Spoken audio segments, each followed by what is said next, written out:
before you start contemplating AstroTurf, some plants are less likely to send your nose into a tizzy.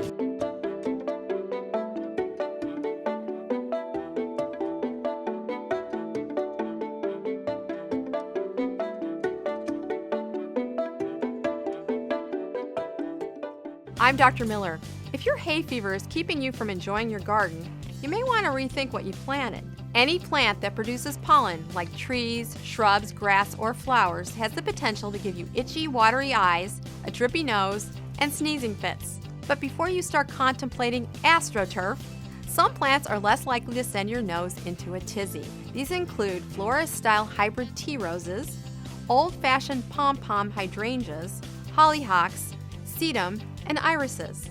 Avoid heavily perfumed plants and male trees and shrubs. Your local nursery can help you choose. Female plants not only don't shed pollen, but they trap pollen, so less reaches your nose. There are also some allergy-free Bermuda grasses. Windborne pollen is still a problem when you work in the garden. Try wearing a filtering mask, sunglasses, gloves, and a hat to keep pollen out of your eyes and nose. When you come in from gardening, always shower to eliminate pollen from your hair and skin. Throw your clothes straight into the laundry and take non-sedating antihistamines faithfully.